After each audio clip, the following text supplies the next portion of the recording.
쯔쯔. 상나라 주변 여러 나라가 있었어. 이들 나라의 제후는 상나라의 왕이 신하이면서 자기 나라를 이끄는 우두머리였어. 그런데 상나라 왕이 민심을 잃자. 여기 따라해봐봐. 민심을 잃다. 심은 한자로 마음심자야. 마음심은 이렇게 해서 심장을 뜻해. 그래서 민은 백성민이라고 그래서 백성민, 마음, 심. 그래서 백성들의 마음이다라고 해서 민심이라 그래. 백성들의 마음을 민심을 잃자. 이거 밑에 짝대기는 없는 거야. 마음 심자. 그래서 너도 그려보려고? 그려봐.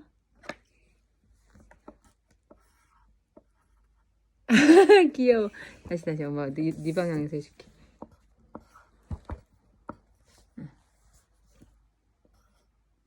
얘 먼저.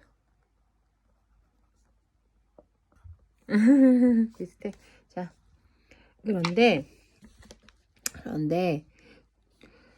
그런데 상나라의 왕이 민심을 잃자 상나라를 무너뜨리려는 제후가 생겨났대.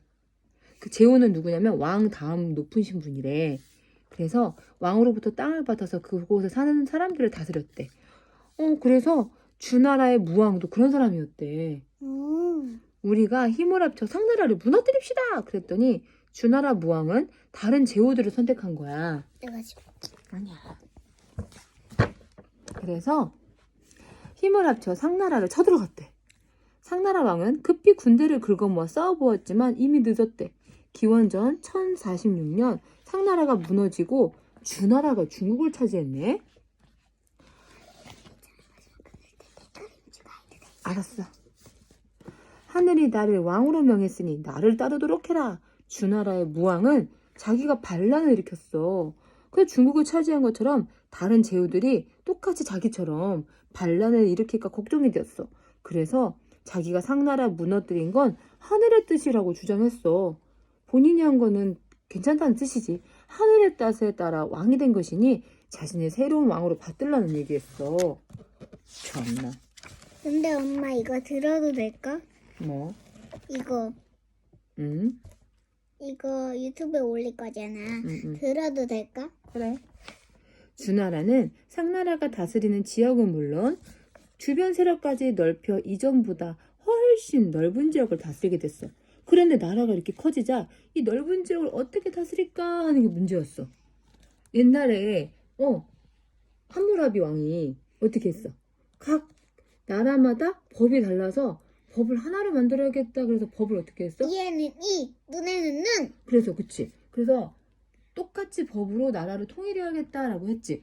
여기도 마찬가지로 어떻게 할까 해서 옛날엔 지금처럼 고속도로가 없었어. 전화기도 없고. 그래서 왕의 명령을 백성들에게 전달하기가 어려웠거든. 그러면 이렇게 하면 되지 않아? 컵이랑 줄을 마주쳐서 그 다음 또 그렇지. 컵을 하고 또 이렇게 전화하는 거야? 근데 혹시? 그러면 거리상의 문제가 있지. 응. 멀리 있는 사람. 여기서 한당금 할머니가 있는 데까지 전달을 하려고 그래. 그럼 시를 거기까지 보낼 수 있을까? 실 있는 걸 다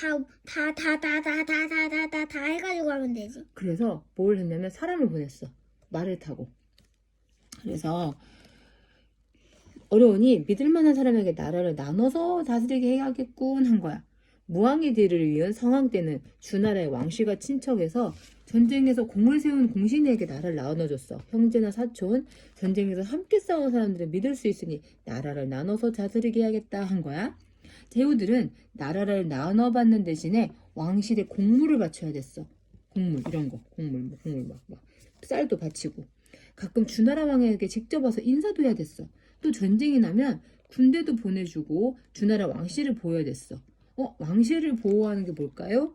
이런 제도를 봉건제라고 그래. 이런 제후들은 자신의 나라에서는 왕처럼 다 나라를 다스리게 하고 주나라 왕실에 들어오면 주나라의 왕이 신하가 되어 왕을 도왔지. 그리고 그 제후가 죽으면 자손이 대를 이어서 제후가 됐어. 우와, 제후들이 모두 같은 집안이나 마찬가지였으니 서로 다툴 일도 크게 없었어. 그래서 한동안 주나라는 평화를 누릴 수 있었대. 그런데 수백 년이 세월이 흐르자 봉건지에 문제가 생겼어.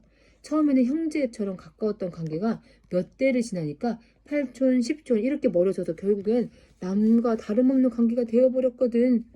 왕이 되긴 됐는데 어떻게 다스리지? 아, 친척들에게 땅을 나눠주고 다스리게 하는 거야. 제후, 군사즘. 근데 가까운 친척들이었는데 이제 먼 친척이 된 거야. 그래서 이제 왕이 200년 뒤에 저기 군사즘 보내요, 제후씨. 그랬어. 그랬더니 이제 너무 먼 친척이 돼서 누구시더라? 그런 거야. 그랬더니 결국에는 어떻게 됐을까요? 왕이고 뭐고 다 필요 없어. 그래서 제후가 힘센 놈이 나라를 갖는다 하고 다시 전쟁이 났네. 제후들은 이제 주나라 왕에게 충성을 바치지 않았어. 그러다 주나라가 스스로 지킬 힘이 없을 정도로 약해지자 제후들은 아예 반기를 들고 서로 나라를 차지하겠다고 달려들었지. 이제 강한 자가 살아남는 혼란스러운 시기가 찾아온 거야. 이후 중국의 수백 년간 계속된 혼란기를 춘추 전국시대라 그래. 난리가 난 거지. 뭐라고? 춘추 춘추 전국시대. 전국시대. 춘추 전국시대는 끊임없이 전쟁을 치렀대. 백성들의 삶은 힘들었지만 서로 강해지기 위해 경쟁을 통해서 또 우리가 어떻게 하면 힘이 더 세질까? 우리 그럼 과학을 연구합시다. 막 이렇게 서로가 막 더 열심히 발전을 한 거야. 그러면 또 싸우려면 뭐가 발달되어 있어야 될까? 장비들이랑 그렇지. 힘. 그렇지. 그 장비를 뭐라 그래? 무기라 그러지. 그럼 무기를 만들려면 또 무기를 더 튼튼한 무기를 만들기 위해서 돌이랑 뭐 이런 거, 철 뭐 이런 거 다 그래. 써야지. 그렇지. 그래서 발달된 거야. 그래서 주나라에서 맨 처음에 아까 무슨 제도가 있었대? 공물을 바치고 제왕들이 공물을 바치는 봉건제에서 무슨 시대를 열렸다고? 예린이가 읽어봐. 춘추 저에다가 니은. 전국시대. 춘추 전국시대. 그때 고조선은 중국과 교류를 했었네. 자, 춘추 전국시대가 드디어 이제 끝날 것 같나 봐. 난리 났네. 춘추 전국시대는 수많은 나라가 있었어. 이제 하나가 됐던 한 개의 나라에서, 그치? 여기 봐봐.